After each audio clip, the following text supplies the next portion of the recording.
작년 12월 1일에 GS ITM에서 인적 분할돼서 지금 1년을 조금 넘은 신생 기업입니다.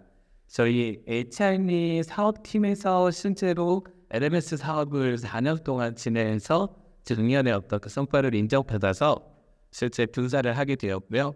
그 사이 겪어봤던 많은 기업들의 요구사항들, 그리고 어떤 방식으로 기업인들을 임직원들을 육성해야 되는지에 대한 여러 인사이트들을 여러분과 나누고자 이 자리를 마련했습니다. 네, 우선 게스마트에 대해서 설명드린 부분들에 대해서는 저희는 LMS, LXP 솔루션들을 구축하거나 SaaS형으로 납품하는 사업들을 합니다. 그와 연관된 HR 모듈들이라든지 아니면 최근에는 인사, 교육 모듈에 어떻게 하면 생성형 AI를 적용할 수 있을지에 대한 여러 사례들과 또 컨설팅들도 진행을 하고 있습니다. 저희가 가지고 있는 여러 고객사들의 어떤 인사이트들이 저희의 솔루션들과 저희가 컨설팅할 수 있는 영역들을 지속적으로 확장해주고 있습니다. 예를 들어서 제주항공 같은 경우에는요, 항공 접객, 그리고 예를 들어서 정비 교육, 그 다음에 실제로 항공사들이 새로운 비행기에 대해서 어떻게 새로운 인사이트들을 얻어야 되는지, 뭐 조종 방식은 어떻게 다른지 이런 부분에 대한 인사이트를 얻게 돼서 그것을 다 교육 시스템에 주기라든지 어떤 방식이라든지 아니면은 뭐 보잉사에 있는 최첨단 컨텐츠와의 연동 등에 대한 인사이트를 얻었고요. 최근에 1년 동안 진행했던 KB국민은행의 LMS, LXP 사이트의 구축에서는 실제로 한정된 인원들을 어떻게 하면 효율적으로 활용할 수 있을지에 대한 금융권들의 고뇌를 얻을 수 있었습니다. 이 세미나의 주제가 무엇인지를 이야기한다면 실제로 여기 계신 분들이 경영진이거나 아니면 인사 담당자라는 가정하에서 솔직히 말씀드린다면 직원들을 어떻게 하면 효율적으로 활용할 수 있을까? 이 활용이라는 단어가 굉장히 조금 무례한 단어일 수도 있는데 기업의 환경에서는 실제로 충분한 대가와 보상을 주고 그 보상에 따른 비즈니스적인 효과를 얻는 것이 활용이라는 부분으로 말씀드릴 수 있을 것 같습니다. 그렇기 때문에 우리는 직원들을 교육하고 직원의 인사 시스템들을 통해서 데이터 기반으로 임직원들을 관리하는 것입니다. 앞서 말한 여러 가지 제도들 그리고 교육들, 링크드인이 만들고 있는 여러 가지 데이터 기반의 어떤 서비스들은 실제로 계측될 수 없는 사람들의 행동과 그 퍼포먼스들을 관리할 수 있기 위해서 사람들이 노력하는 솔루션일 겁니다. 여러분들 생각해 보시면 삼성전자에서 돈을 굉장히 아끼지 않고 투자하는 부분이 어딘지 아시나요? 실제로 반도체를 생산하는 라인에서 비용을 절감하는 부분들을 분석하는 데이터 분석 시스템입니다. 그 분석 시스템이 새롭게 나왔다 그러면 그게 100억이든 뭐 한 몇백억이든 간에 바로 투자를 하죠. 하지만 지금까지 미지의 영역이 하나 있었어요. 실제로 인간의 생산성이라든지 인간의 역량은 계측될 수 없고 그 부분들은 미지의 영역으로 가장 적게 투자하는 영역으로 남아 있었습니다. 하지만 모든 생산에 있는 이런 단위의 어떤 이런 부분들까지도 지금 최적화된 지금에는 이제 남은 미지의 영역이 사람의 생산성과 관리, 역량 영역이라고 생각을 합니다.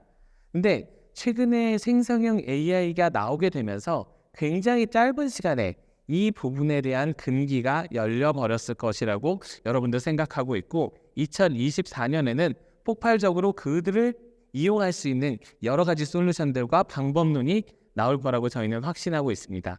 아까 잠깐 보여드렸던 링크드인 러닝들 그리고 LG전자의 사례들 그리고 여러 대기업들이 어떤 방식으로 시스템을 투자하고 있고 데이터를 확보하고 있고 왜 외산 솔루션들을 도입하려고 그렇게 애를 쓰고 있는지에 대한 이유를 생각해 보시면 실제로 이제 국내에 있는 직원들만으로 비즈니스를 향유할 수 없는 시대가 되었습니다. 그래서 뭐 베트남이라든지 인도네시아 여러 곳에 사무소가 들어가게 되고 같은 비즈니스 전략들을 어떻게 하면 다른 언어를 가지고 있는 사람들에게 동일한 인사이트를 얻을 것인가 하는 부분들이 지속적으로 요구되고 있는 것이 사실입니다. 그럼 이런 거대한 아젠다에 대한 저희의 작은 고민들을 하나하나씩 예시를 통해서 설명해 보도록 하겠습니다. 우선 휴먼 캐피탈 매니지먼트라는 단어는 좀 생소하실 수 있을 것 같습니다. 뭐 워크데이나 뭐 SAP 석세스팩터, 그다음에 오라클의 HCM이라는 솔루션들이 있는데요. 인사를 관리하고 교육하고 채용하고 또 나갈 때 잘 내보내는 여러 가지의 플로우를 다루는 솔루션을 의미를 합니다. 과거에는 데이터 기반으로 인사를 다루는 그런 뭐 피플소프트라는 90년대 솔루션이 있었고, 결국에는 오라클이라든지 SAP, 마이크로소프트들이 실제 이런 솔루션들에 굉장한 많은 투자를 하게 됩니다. 최근에는 이런 솔루션들의 수집된 데이터들 그리고 여러 가지 기능들이 AI와 빅데이터를 만나서 실제로 퇴사율을 예측한다든지, 이 직원들을 차라리 개발자로 변경시키면 좋겠다 리스키를 한다든지, 아니면 이 직원들은 조금 일은 잘하는 것 같은데 금방 나갈 것 같은데, 아니면은 조직에 문제를 일으키네, 아니면 이 조직은 좀 건강에 헬스에 문제가 있는 것 같아, 심지어 직원의 건강들까지도 관리할 수 있는 여러 영역으로 나눠지게 됩니다. 그리고 한 몇 년 전에 플렉스의 광고들을 많이 보셨겠지만 국내에서도 인사 솔루션을 다시 구축하고 그리고 재구축하는 것에서 새로운 기능들을 확장하는 영역으로 국내에도 인사 솔루션 붐이 일어나게 되었습니다. 그래서 많은 HR 테크들이 나오고 뭐 원티드라든지 아니면은 리멤버라든지 여러 가지 테크 기업들이 굉장히 많은 밸류를 가지고 추가적인 서비스들을 만들고 있습니다. 그리고 GS 아이템과 저희도 여러 솔루션들, 교육 솔루션, 인사 솔루션을 만들어서 그걸 통해서 다른 혁신을 가져오게 하는 시도들을 하고 있습니다. 하지만 중요한 부분들은 국내 인사제도와 아까 잠깐 나오셨던 황성현 대표님이 말씀하시는 구글이나 글로벌 테크의 인사제도들은 굉장히 다릅니다. 그런 부분들 때문에 여러 솔루션들이 도입에 큰 애로사항을 겪었고, 그런 부분에서 이런 솔루션 쓰면 회사가 좀 문제가 되는구나, 마치 과거에 SAP ERP 도입하면 회사의 프로세스를 싹 다 뜯어 고쳐야 됐던 것처럼 여러 어려움들을 겪고 있던 것이 사실입니다. 하지만 최근에 들어서 이런 생성형 AI의 여러 기능들을 보고 있자면 이 부분들도 내년에 되면 굉장히 폭발적으로 적용이 달라지겠구나 라는 부분에 생각이 많이 드는 것이 사실입니다. 왜 그러면 HCM과 HR테크가 필요하지? 이걸로 도대체 우리가 무엇을 얻을 수 있어? 라는 것을 5가지 주제로 정리해 보았습니다. 하나씩 설명드리도록 하겠습니다. 우선은 자동화와 효율화입니다. 실제로 저희 사례를 하나 말씀을 드리겠는데요. 저희가 재작년에 국민은행의 LXP, LMS 솔루션들을 SI로 구축하여서 납품한 경험이 있습니다. 그 경험을 가지고 이번에 중진공의 LMS 사이트를 구축하는 사업에 공공으로 수주해서 지금 진행을 하게 됐는데요. 이 솔루션을 구축하면서 개발자들에게 AI 툴, 예를 들어서 코파일럿이나 챗GPT를 활용하게 했더니 저희 내부 기준으로는 300% 정도의 생산성 향상이 있었습니다. 일반적으로 기획서 보고 디자인하고 퍼블리싱하고 그 다음에 비즈니스에 대한 프론트 프레임워크 적용하고 스프링 부트 기반의 자바 프레임워크를 통해서 서버 프로그램을 만드는 여러 가지 패턴들을 챗GPT와 코파일럿을 활용해서 실제로 물리적인 시간, 그러니까 실제 KB가 걸렸던 시간의 반 정도 시간에 한 60% 미만의 인원으로 프로젝트를 진행해도 동일 시간 대비 공정률이 훨씬 더 좋아졌어요. 근데 이 부분은 3.5, 4.0 정도의 챗GPT와 코파일럿을 활용했던 결과이고, 지금 최근에 나온 RAG 기반의 코파일럿을 활용을 한다거나 GPTS를 활용하게 되면 최근 제가 개인적으로 테스트해 봤을 때는 이것보다도 훨씬 더 많은 생산성 향상을 가져올 수 있을 것이라고 확신을 하고 있습니다. 그렇다는 이야기는 무엇일까요? 반복되는 직업, 반복되는 일들, 그리고 그냥 하기만 하면 되는 일들을 인간이 시도하기에는 굉장히 많은 심리적 허들이 있다는 게 사실입니다. 이거 일정이 바뀌었네, 컬럼이 하나 추가됐네, 기능이 하나 추가됐네 라는 여러 가지 항목들이 실제로 해도 되는, 실제 전체 기준에서 5% 이상의 공정이 늘어나지 않는 부분들을 어떤 심리적인 압박 때문에 하기를 꺼려하는 거죠. 감정이 상한다거나. 그런 부분들이 생성형 AI가 실제로 핑계를 댈 수 없게 굉장히 쉽게 해결해주는 사례들을 굉장히 많이 봤습니다. 여기서 개발을 하시는 분들이 몇 분 되실지 모르겠지만 저희가 국민은행을 구축했을 때는 데이터베이스가 MySQL이었어요. 근데 중진국은 오라클로 변경을 해달라는 거예요. 실제로 그걸 변경하는데 370개의 테이블을 바꾸고 안에 있는 SQL 쿼리를 바꾸는데 테이블 변경 이틀, 그 다음에 실제로 쿼리 바꾸는데 2주가 채 걸리지 않았어요. 제가 봤을 때는 천천히 한 것처럼 보일 정도로 생성형 AI가 가지고 오는 생산성의 향상들은 굉장히 드라마틱합니다. 그리고 만약에 인직원 교육 예시도 한번 볼게요. 실제로 지금 교육 솔루션, 인사 솔루션 여러 가지들을 봤지만 실제 프로세스를 보면은 온보딩 프로세스라고 얘기를 하잖아요. 채용이 확정되고 회사에 대한 기본 정보들을 알려주고 IP를 가지고 그 다음에 예를 들어서 뭐 PC를 수령하고 사내 시스템에 계정을 하고 그 다음에 너가 어떤 일을 해야 돼? 라는 식의 어떤 온보딩 교육들을 달성하고 그 다음에 어느 정도 적응이 되면은 뭐 아까 말한 업스킬링이나 리스킬링 과정들을 하고 그러다 보면 퇴사를 하게 되죠. 이런 여러 가지 관계들을 요새 최근에 광고 많이 보셨겠지만 서비스나우의 솔루션들이 진행을 하고 있는데 이런 것들을 다 지금까지는 인사팀과 아니면 팀장들이 트래킹하고 있었다는 거죠. 하지만 이런 단순한 내용들이 사람이 트래킹할 만한 수준일까요? 실제로 인공지능 기반으로 진행을 하게 되면 챗봇이라든지 단순한 질의를 통해서 사람이 들어온다고 해서 더 이상 그들을 관리할 수 있는 사람의 인건비를 더 늘리지 않는 시대가 온 것으로 저희는 파악을 합니다. 이런 옵티마이제이션과 오토메이션에 대한 시대가 인사 솔루션에도 지속적으로 들어갈 수 있는 상황이 된 것 같고요. 그 다음에 데이터와 인사이트를 인공지능을 통해서 얻을 수 있습니다. 저희가 최근에 잠시만요. KB그룹과 GS그룹의 다면평가를 진행을 했어요. 상무급 이상의 인사평가를 머서라는 컨설팅 회사와 같이 게스마트가 진행을 했는데 거기서 여러 가지 답변들을 보았어요. 실제로 뭐 되게 작게 써놓긴 했지만 이 자료는 보낼 때 이제 실명이 좀 적혀있는 부분들이 확대하면 있어서 약간 좀 뭉개서 드릴 생각입니다. 실제 결과를 보니까 최근에 GS그룹이 인사 결과를 나타냈는데 다면평가에서 나온 결과와 실제적으로 임원 평가에 대한 임원 그거에 대한 인사 발표에 대한 결과가 어느 정도 일치하는 거를 보고 좀 깜짝 놀랐어요. 실제로 여러 가지 글로벌 그 컨설팅 컴퍼니에서 하는 그런 평가에 대한 결과가 결국에는 문제 있는 사람들 아니면 저성과자들을 다르게 골라낼 수 있는구나. 근데 여기서 저희가 이번에 진행하면서 기타 의견을 취합하는 부분은 생성형 AI로 활용을 했습니다. 예를 들어서 당신은 이 임원에 대해서 바라야 될 점 그리고 또 부정적인 점은 무엇입니까? 라는 질문이 있었을 때 그 부분들을 요약을 하는 부분들을 챗GPT로 활용을 했는데 한 명 요약하는데 한 1,000원 정도의 토큰비가 들더라고요. 보니까 사람들은 긍정에다가 부정을 넣고 부정에다가 긍정을 넣으면서 돌려가기 식으로 평가를 하는 경우도 굉장히 많더라고요. 그래서 그런 부분들을 지속적으로 확인하고 다우 배치를 다시 한 다음에 이게 정말 긍정인 건지 아니면 부정인 건지를 파악하는 부분으로 굉장히 많은 시간을 할애했습니다. 하지만 그렇게 해서 전체를 돌린 비용은 인당 1,000원이었죠.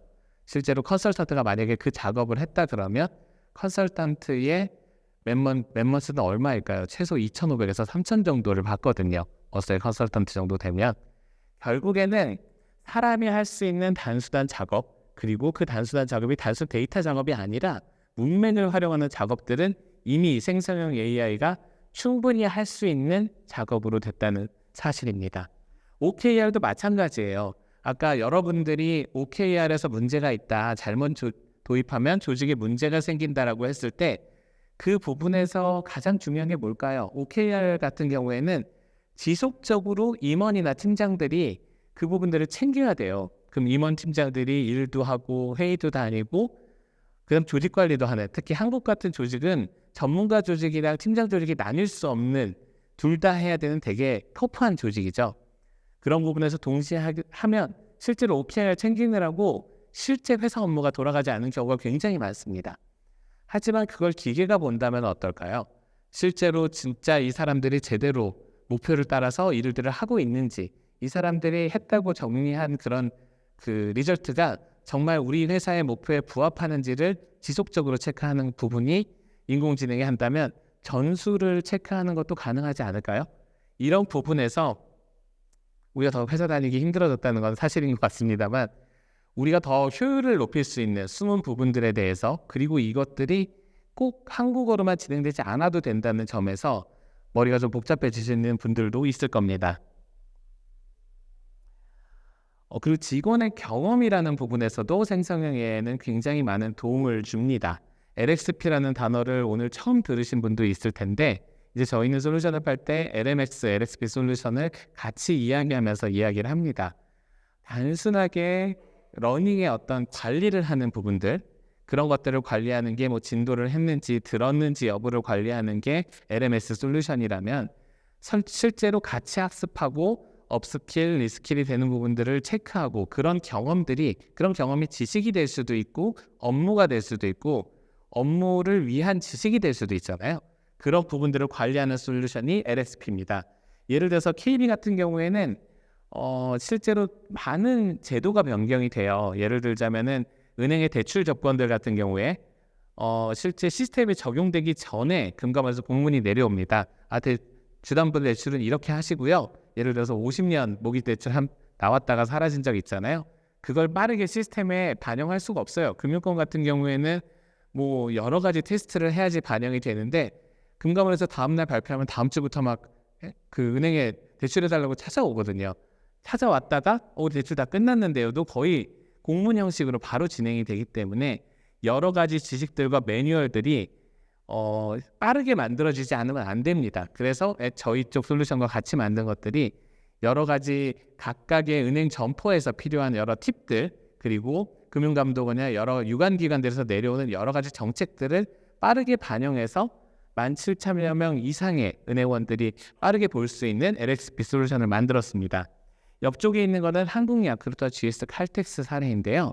한국야쿠르트 같은 경우에는 15,000명의 프레시 매니저가 상품을 대면 판매를 하고 있는 굉장한 살아있는 어떤 그 커머스 플랫폼이라고 할 수 있습니다. 그들이 자사가 어떤 상품들을 다 가지고 있는지 그 상품들이 경쟁사의 어떤 제품들보다 어느 쪽에서 우월한지를 알게 하기 위해서 교육 솔루션을 사용을 했어요. 실제로 그런 경험들, 마케팅 경험들 그리고 최근에는 자기들이 실제로 어떤 도로를 돌아다니면서 어떤 마케팅을 했고 이런 쪽에서 이렇게 영업을 하니까 잘 됐더라. 이런 상품을 이렇게 소개하니까 좋았더라라는 그런 경험들을 교육 시스템에 올려서 승인을 받고 어떤 베니핏을 주는 기능을 같이 오픈을 했습니다. 이런 부분들이 실제로 진행이 되니까 실제로 SKU 기반으로 되게 작게 팔리던 상품이 교육 솔루션의 어떤 컨텐츠가 하나 올라가 다음날 200% 이상의 매출을 나타낸 적도 있었습니다.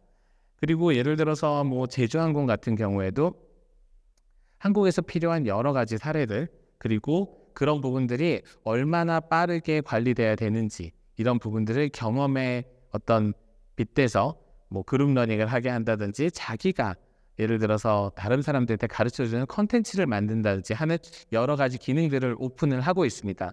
뭐 전통적인 얘기긴 한데 러닝 피라미드라는 개념이 있어요.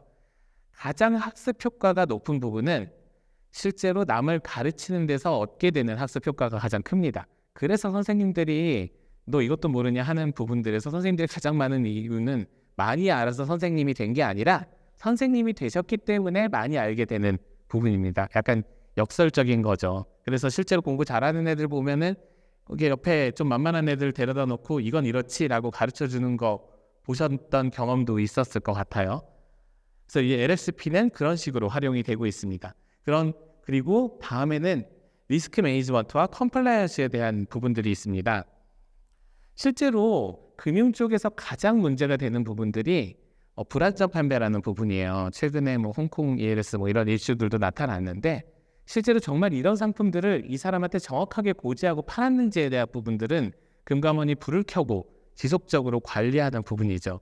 이거를 아무리 전파하고 아무리 교육해도 실제로 실적에 쏟아내는 사람들이 이 모든 규정들을 다 지키고 판매를 할까요? 카드 판매를 한다든지 아니면 펀드 판매를 한다든지 여러분들이 오신 어떤 비즈니스 영역에서 대면 판매를 하는 그런 방법들과 실제로 그들이 행했던 말들은 다시 리스크로 돌아올 수 있는 확률이 굉장히 높습니다. 그리고 아까 말씀드린 항공사 같은 경우에도 항공 보안 교육이라든지 정비 교육들을 받는데 그들이 잠깐 놓친 어느 하나의 항목 때문에 항공기에 사고가 터질 수도 있고 어떤 문제가 발생할 수도 있습니다. 이런 부분들을 아무리 뭐 일벌백계 한다 아니면은 잘했을 때 상을 준다 하더라도 사람이 다 관리하기는 굉장히 어려운 부분이 많아요. 근데 이제 생성형 AI 집에 들어가셔서 아마 챗GPT로 한번 몇 가지 사례를 얘기를 해보세요. 굉장히 쉽게 관리할 수 있고 전술을 관리할 수 있는 세상이 된 겁니다. 다음에는 탤런트 매니지먼트 앤 디벨롭먼트예요. 실제로 우리가 여러 직원들을 사용을 하고 그 다음에 직원들에게 어떤 역할을 주면서 비즈니스를 만들어 나갈 때 능력이 천차만별이죠.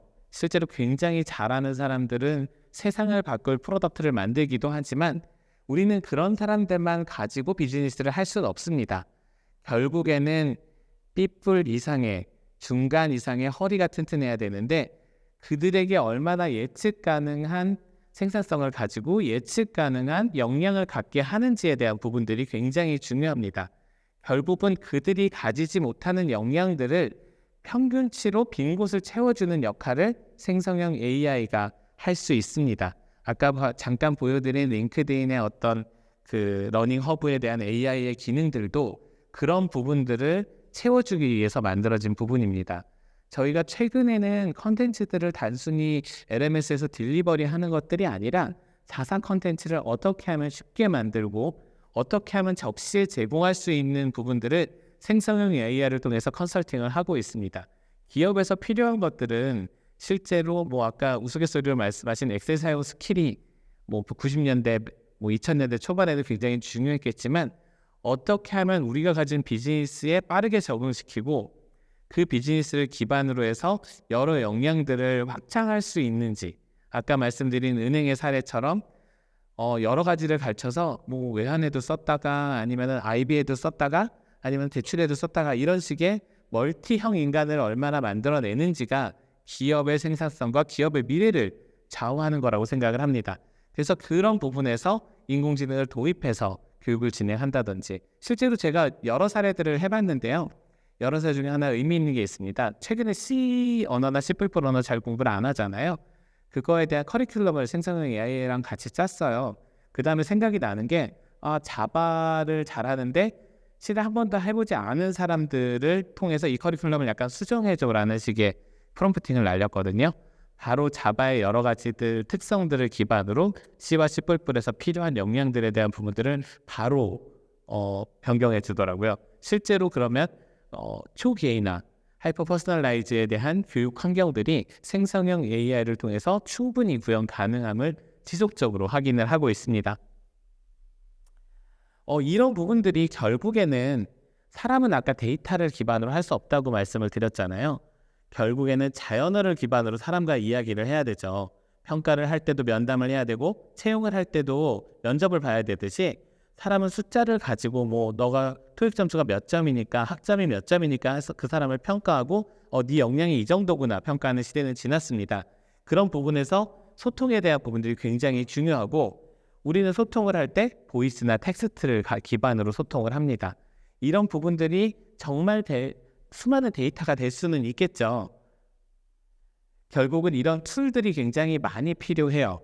예를 들어서 오피스 365 아까 말하는 코파일럿이 붙을 수 있는 오피스 365 노션이라든지 에버노트 그 다음에 구글 덕스들 여러 가지 문서 도구들 그리고 소통 툴들 커뮤니케이션 툴들이 많이 필요한데 여기에 있는 이 중간 영역들에 생성형 AI가 들어간다고 생각을 해보세요. 바로 마이크로소프트의 코파일럿처럼 여러 가지 여러분들의 비즈니스로 흘러가는 비정형 데이터들이 AI 기반으로 해서 올바른 방향으로 흘러가고 있는지 이 사람이 정말 밸류 있게 적절하게 일을 하고 있는지에 대한 부분들을 확인할 수 있는 굉장히 좋은 인사이트가 될 것입니다. 실제로 활용 사례들을 하나 만들어 봤어요. 지금 저희 협력회사랑 같이 만든 팀즈 기반의 자연어 질의에 대한 인터페이스예요. 인사 시스템 같은 경우에 내가 휴가가 몇 개 남았지? 나 휴가를 냈으면 좋겠어. 여러 가지 자연어를 통해서 단순히 내 휴가를 체크하고 내 며칠 남은지 확인해서 며칠부터 며칠까지에 대한 폼을 통해서 휴가 탕신을 하는 것이 아니라 우리 그냥 옆 사람한테 얘기하듯이 나 내일 휴가 좀 쓰고 싶어 라는 부분으로 휴가 시스템 인터페이스가 충분히 가능함을 확인하였고 이 사례는 현대엘리베이터의 시연도 저희가 한번 진행한 적이 있습니다. 교육 시스템도 마찬가지예요. 팀즈를 활용해서 내가 자주 듣고 싶은 교육들, 그리고 예를 들어서 어떤 과정을 추천해줘, 이런 부분들을 실제로 이 RAG라는 기법이 있어요. 나중에 메모해놨다가 검색을 해보시면 실제로 챗GPT나 어떤 생성형 AI의 할루시네이션을 방지하기 위해서 여러 가지 답들을 미리 정의해놓고 그 답을 1차로 질의한 다음에 거기 있는 지식 기반으로 생성형 AI에 물어보는 방식인데, 저희도 교육 시스템의 여러 메타데이터에다가 RAG 시스템을 활용을 해서 어떤 과정을 추천하거나, 아까 링크드인이 이야기한 것처럼 내가 들었던 과정이나 역할을 기반으로 해서 그 추천의 목록을 변화시키게 되는, 그리고 그걸 교육 시스템이 아니라 우리가 쉽게 접근할 수 있는 메신저를 통해서, 봇을 통해서 실제로 시연하는 부분들을 진행을 하고 있고, 저희 중진공이나 새로운 고객들 갈 때는 이런 시연들을 진행을 하고 있습니다. 그럼 인공지능은 문제점이 없을까요? 계속 인공지능 얘기 나오고 삼성 얘기 나오고 보안 얘기 나오고 많은 문제점들에 대한 얘기들을 하잖아요. 과연 안전한지, 믿을만한지, 돈은 많이 드는 거 아니야? 이런 부분에 대해서도 아주 짧게 하고 넘어가 보도록 할게요. 우선은 할루시네이션 토큰 리미트, 그리고 정보 시큐리티에 대한 부분들입니다. 실제로 이 인공지능에 대한 예를 들어서 챗GPT가 되던 클로버 하이퍼 클로버가 되던 구글의 바드나 팜프가 되던 여러 가지 인공지능에 우리의 데이터를 넣었을 때 이 인공지능이 이 데이터를 가지고 딴 일을 하는 게 아닐까 하는 두려움에서부터 시작이 돼요. 근데 실은 여기서 좀 길어지지만 지금 우리가 맞이하고 있는 LLM에 대한 알고리즘은 실제 들어가는 데이터를 가지고 기업이 어떤 특별한 목적으로 다시 로깅을 만들어서 재학습하지 않는 한 학습이 이루어지지 않습니다. 그리고 토큰 리미트라는 부분들도 아까 말한 RAG라는 방법으로 충분히 극복할 수 있고요. 정보 보안 같은 경우에도 삼성전자 때문에 굉장히 많이 핫해졌는데, 지금 삼성전자도 SDS가 만든 LLM 도입하겠다고 하고 있죠. 약간 정치적인 부분도 좀 들어있는 것이 사실입니다. 그리고 그 다음에 테퍼러처 벡처서치, 그리고 프라이빗 LLM에 대한 여러 시도들이 나오고 있는데, 이런 부분은 우리는 자체 LLM을 만들었어요 라는 회사들도 굉장히 많아요. 그리고 RAG를 기반으로 해서 저희도 이제 많은 유혹들을 가지고 있죠. 챗GPT를 가지고 게스마트가 이런 솔루션들을 만들었어요. AI 테마주에 타면은 저희 밸류가 굉장히 올라갈 수도 있을 텐데, 지금 가장 중요한 부분들은 빠르게 효율성을 남들보다 먼저 쓰는 거라고 저희는 생각을 합니다. 인사 솔루션을 쓰던 어떤 사내에서 프로세스를 혁신화하던 간에 지금 부분에서 인공지능으로 서비스를 만들어서 팔아서 회사를 팔 회사가 아니라면, 지금 전통적인 레가시 비즈니스를 가지고 있는 회사들은 얼마나 빠르게, 얼마나 남들이 다 쓰기 전에 이 인공지능을 어느 요소에 써서 어떻게 혁신을 가지고 오는지가 올해 말부터 내년 1분기, 2분기까지 우리가 고민해야 되는 영역이라고 생각을 합니다. 그리고 코스트 같은 경우에 저희가 챗봇을 중진공 사이트에다 돌려놨는데요. 실제로 월에 한 100만 원 이하 정도의 비용으로도 충분히 고객의 응대를 다 할 수 있는 것으로 시뮬레이션이 돼요. 그리고 그 비용들은 이번에 샘 알트먼이나 MS 쪽이 더 강화되면서 지속적으로 하락할 걸로 예상이 됩니다. 결국에는 전기차 예시를 제가 가끔 드려요. 지금 전기차 아무도 안 사지만 전기차의 가장 위너는 3년 전에 전기차를 산 사람들이에요. 가장 많은 보조금과 가장 싼 전기값으로 3년 동안 뽕을 뽑고 이번에 전기차를 내놓은 사람들이 가장 위너라고 생각을 합니다. LLM도 마찬가지가 될 것 같아요. 우리가 LLM을 구축하거나 우리가 뭔가 보안적인 포비아에 걸려있지 않는 한 LLM을 가장 싼 가격에 가장 빠르게 써서 우리의 전통 비즈니스들을 여러 가지 항목에서 높이는 것들이 가장 중요하다고 생각을 합니다. 요거는 시간 관계상 잠깐만요. 지금 몇 분 정도 남았죠? 끝났어. 요거는 저희가 간략하게 한 2, 3분 정도에 마무리를 하도록 할게요. 저번 세미나에 있었던 건데 가상으로 페르소나를 만들 수가 있어요. 내가 어떤 아까 말씀드린 조직장이 됐던 아니면은 강사가 됐던 페르소나를 만들어서, 특히 요즘에 GPTS를 통해서 여러 실험을 해보실 수 있을 텐데 가상으로 마케팅 역할을 한다든지, 나에게 어떤 매뉴얼을 이빠이 거기다 넣어놓고 그걸 기반으로 새로운 교육을 요청한다든지 하는 부분들이 굉장히 쉽고 빠르게 될 수 있어요. 저희 이번 주 금요일 날 제안서 마감하는 꽤 큰 사업이 하나 있는데 RFP를 챗GPT에 올려놓고 지금 제안서 쓰는데 도움을 받고 있어요. 그 정도로 지금 굉장히 라이트하고 문턱이 낮게 여러 가지 방식으로 GPT를 활용할 수 있는 방법들이 있습니다. 그런 페르소나 봇을 활용해서 여러 가지들을 할 수 있는 부분들이 있고요.